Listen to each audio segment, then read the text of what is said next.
Welcome. This is ActiveSpirituality.life. It is a weekly forecast program with astrology and a guided meditation activation to help you make the most of your week. It's run by Pamela Cucinell, that's me, the astrologer, and Suzy Meszoly, Master Healer. We invite you to find out more about our individual work. Suzy Meszoly, SuzyMeszoly-healer.com, or insightoasis.com for astrology. You can also find both of us at ActiveSpirituality.life, and we look forward to your joining us every week. Please share with your friends. Here we go. Welcome, everybody, to 2022 and to week number 2. Hello, and welcome. Pamela is going to tell us all about this week, starting Monday, the 10th of January, after which I will jump in for our 10-minute meditation. And this is ActiveSpirituality.life with Pamela Cucinell and me, Suzy Meszoly. So let's hear some good stuff this week, Pam, please. Okay. Let's see what I can do about that. No, just teasing. I am an optimistic astrologer, and we're in 2022, which we have been forecasting it's a pivotal year. Some people will say, it's like not going to be so great. I see it as being a year where we make decisions, we put into action, and we work on creating change. The question becomes, of course, what is the change that we're creating? And that's why I keep driving the soft mallet when I speak and reminding us all that we are all architects of the change. The least effective or constructed thing any of us can do at this point in time is feel that we are helpless or unable to make a difference. This simply is not true. And even though, we are not necessarily the president of a large company or country or people who seem as though we have a lot of power, we do indeed have power and the ability to create change. And it's absolute truth that change begins within each of us. Now, the thing about change, especially since Pluto is still in Capricorn and Saturn is in a Saturnine sign, Aquarius, certain texts or modern astrology will say that Aquarius is, quote, ruled by the planet Uranus. That certainly there is a sympathy or a vibratory connection of Aquarius with the planet Uranus, but traditionally it is Saturn, and that means, and anyone who knows an Aquarian or someone with a lot of Aquarius should be aware that Aquarians are a fixed sign. They tend to be stubborn. They tend to like things their way. They can be free and easy and a bit eccentric and seem to be very spontaneous and change makers. And this is all true. But every single Aquarian who does things that are spontaneous or seem out of the box or where did that come from or eccentric has been planning, thinking about this, putting the structure in place for some time, because they don't fly by the seat of their pants. They just don't. And I know this because I'm an Aquarius with a lot of strong signatures for it. So anyway, the point I'm trying to make is that with Saturn in Aquarius and Pluto in Capricorn, we still are under the influence of a lot of fear, because Saturn energy is about what limits us, what disciplines us, what where the structures are, and nothing limits us as much as fear.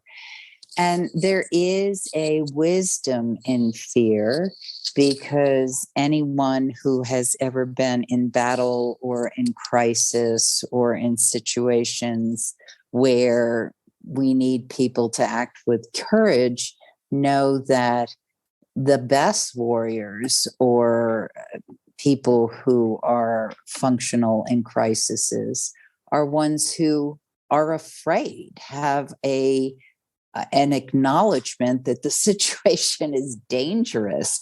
You don't want to be with some hell-bent maniac who's like, yeah, go for it, without a sense that this could be life-threatening or really create situations unprecedented. And that's where we are. So welcome to 2022. On Monday, the 10th, the moon enters the sign of Taurus at 9:47 a.m. All the times I give you are Eastern time, so please adjust depending on where you are on the planet. That means that prior to that point in time, the moon was void of course in the sign of Aries. Best to have had your morning planned, or know what you needed to do. And if you didn't need to do anything, then it's a terrific time to just expend energy in a way that your body is used to. Once the moon enters the sign of Taurus, we are not moving as fast. Some of us, of course, still will be. But those of us who are very comfortable with earth and water energy are kind of in our zone of, okay, let us work in methodical ways and stay in place, and not necessarily move as quickly, but move decisively. So the moon in Taurus sets up a very good day for doing things that are in process.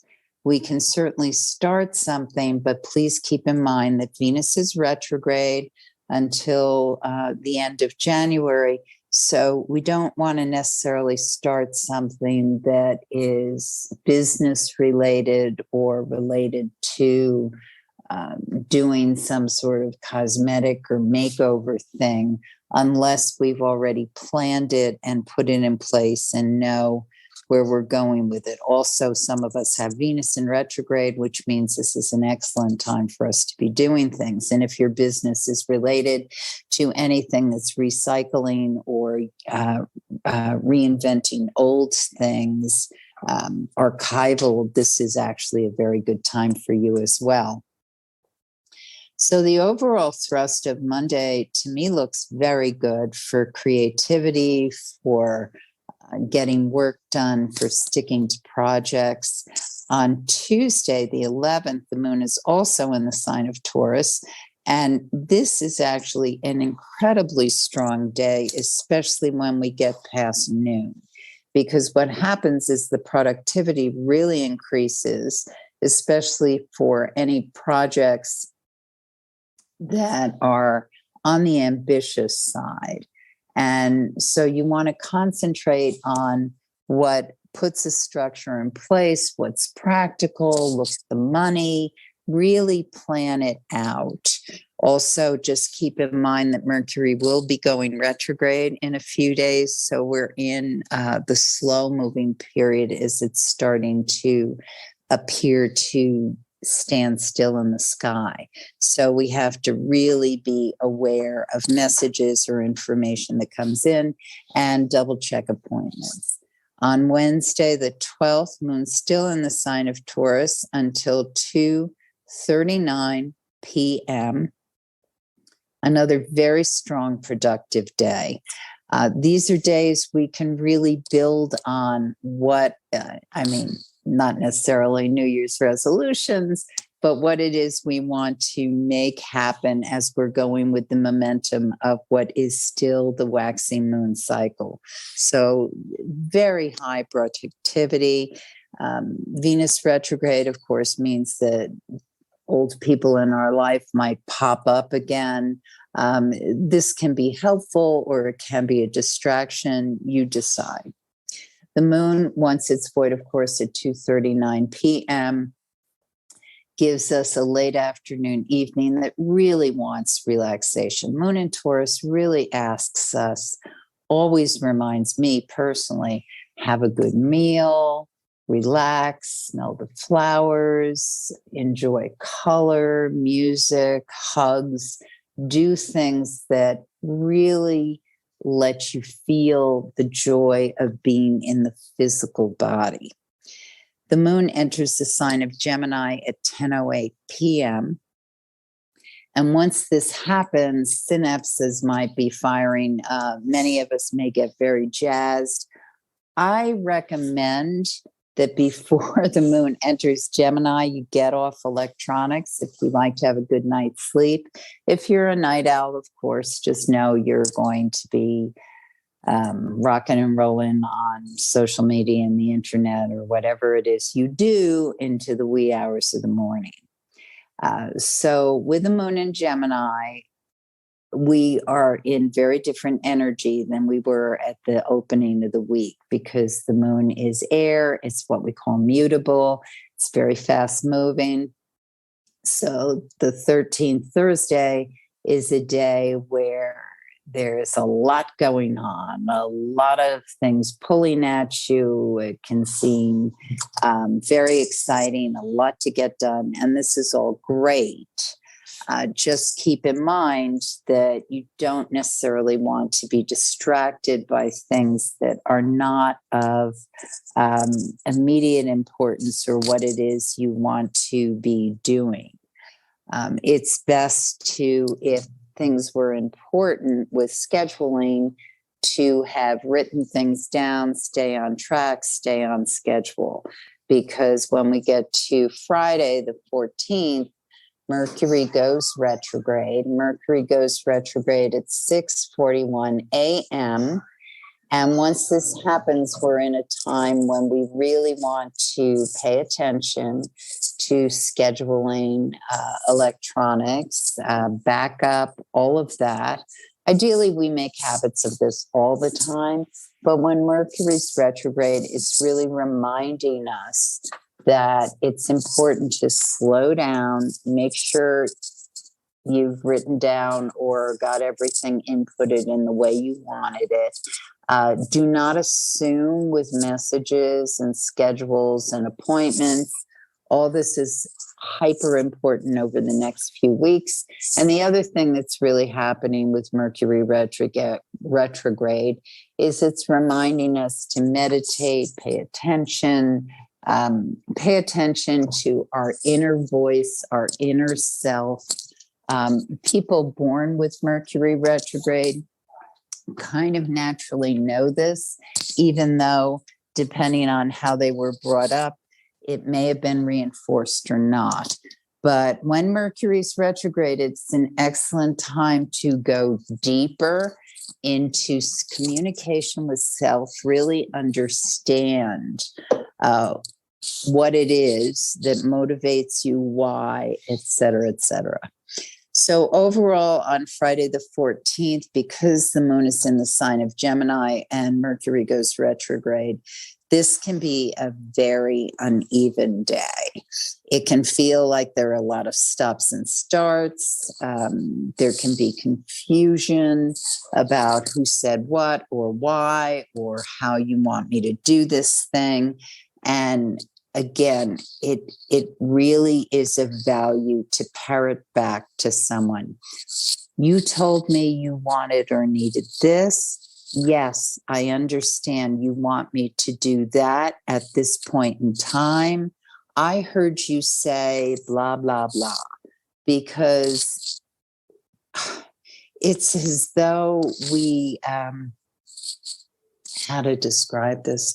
It's as though especially on this particular day.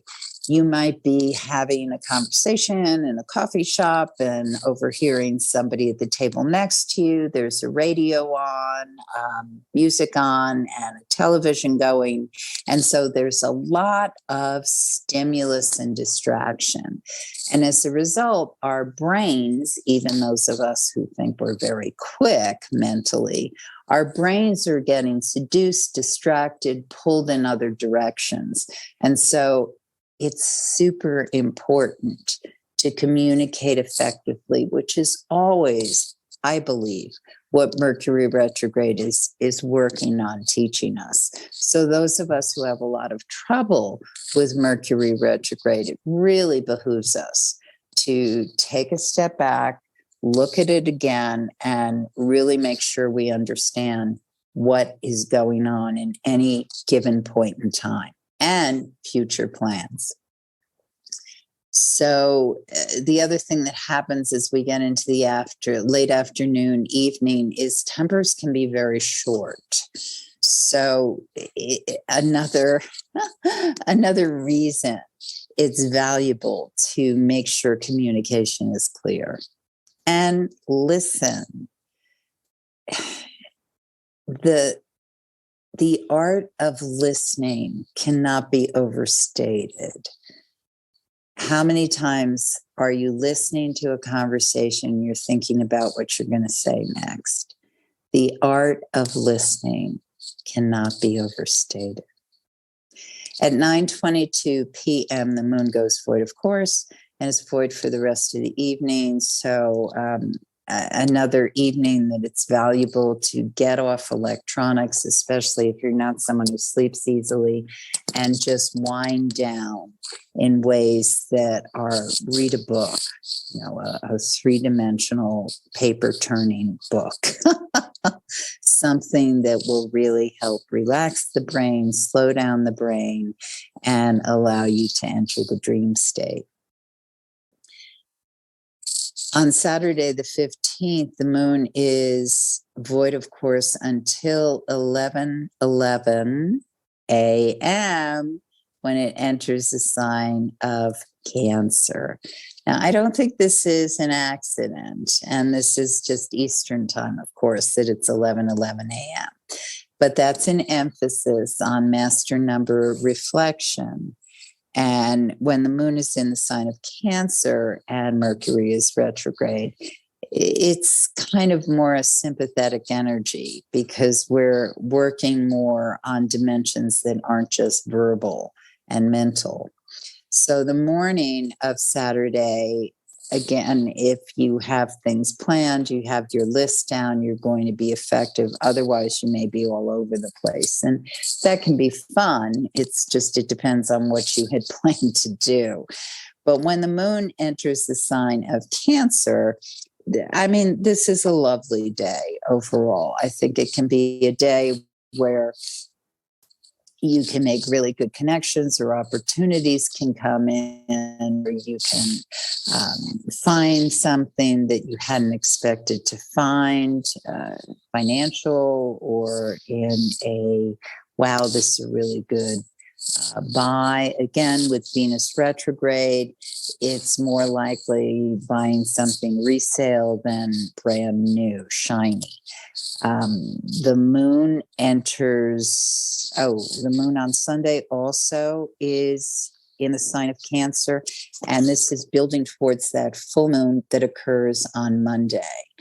And this is really powerful emotional energy weekend and serves us best when we're, as I said earlier, listening well, doing the things that emphasize loving communication.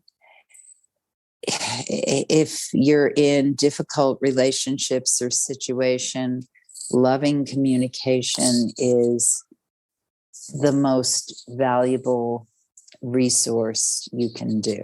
And as we're moving towards that full moon in Cancer, this is an excellent period of time to really reflect on the balance of home, and career. And career isn't just my job or my occupation or how I want to be seen in the world, but it's also about how you put yourself out in the world. How does the world see you as a person who is in the world and making some sort of impact or difference? And that goes back to what I said at the onset of this conversation about how each one of us creates the change. And now I turn it over to Suzy. Okay, so I invite everybody for your 10-minute little meditation, taking a quiet seat with a nice straight back, just closing your eyes, taking a few deeper breaths, and just allowing yourself to be here and be in this particular meditative zone for just a few minutes. And as we gently drop down into our heart center, and just taking a few deeper breaths and feeling ourselves arriving and ready to listen. Just to listen to ourselves, to listen to our very deep inner voice, to that voice that is individual to us, that is beyond all of the shoulds and needs and wants and desires, behind all of the things that are imposed upon us by our culture or our society or our religions, our laws, just going really, really, really deep. And just notice when you go behind all of those layers, that who do you find there? Who is that self? Who is that you?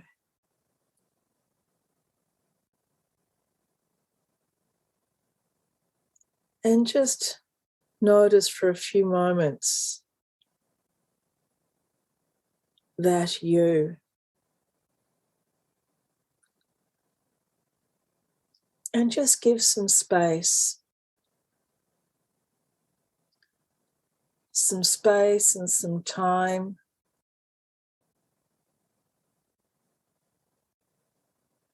for that being that you are.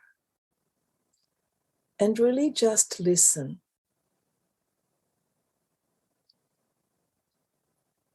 Listen to yourself. Really trust in what you're hearing. Doesn't mean that what you're hearing is necessarily right or wrong, what you should jump into doing or not. Just listen. And in that listening, notice how much of your listening is in any way biased or manipulated, whether it's really open. Can you really hear yourself now?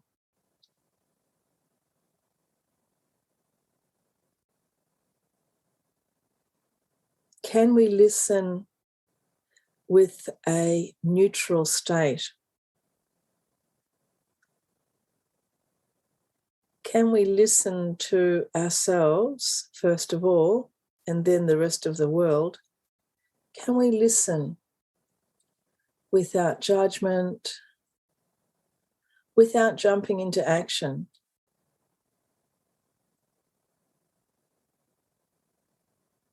can we listen very peacefully in a neutral way and only be engaged with the act of listening?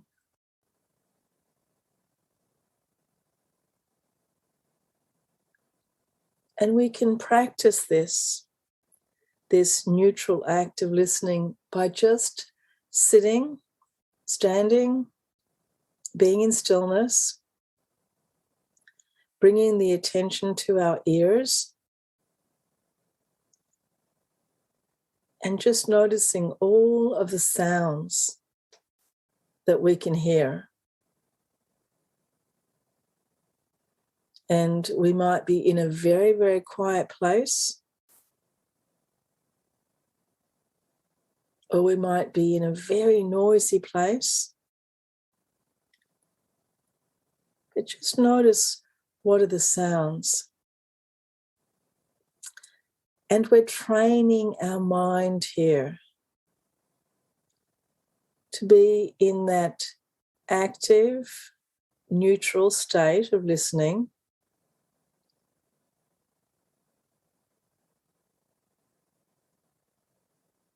And that's all.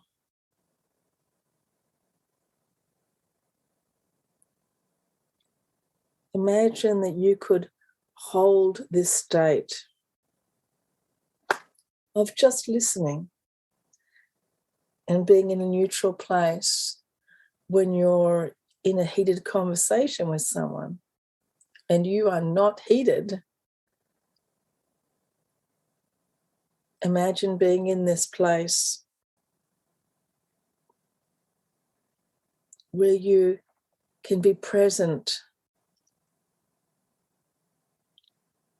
simply by listening.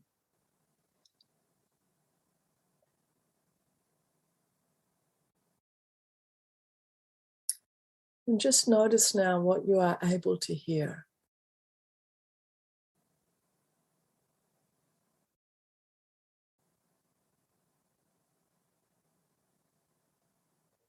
And notice how much of what you hear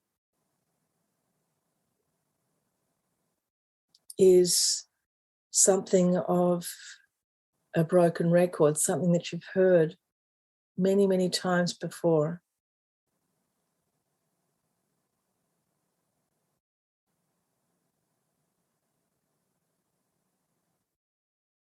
Notice what is repeated, what is emphasized.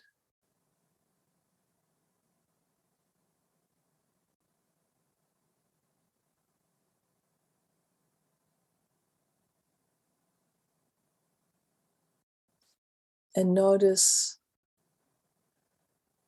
where you catch yourself almost beginning to turn into engagement rather than simply listening.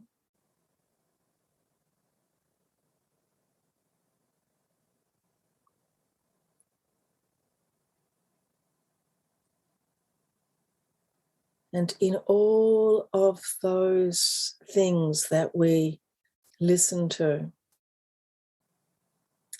notice how your body or your mind responds. And see just how much energy it takes not to engage and respond, but to still remain in the act of listening. Gently, quietly, we could even say with loving kindness, being neutral and listening.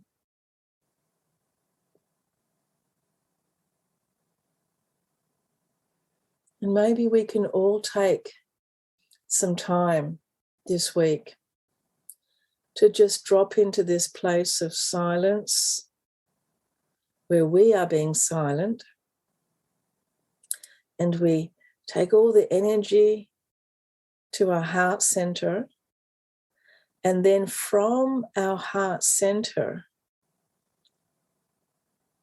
opening up our ears for listening, so that we take this place of unconditional loving kindness, the heart center, and just visualize like a stream of energy going up from the heart, going up into both of your ears, and that it's your heart that is listening to the world. That it is the compassionate, non-judgmental heart that is listening to the outside world and to your inner world. And as we listen, we hold the place of neutrality and allow for the very, very deepest part of us to be heard.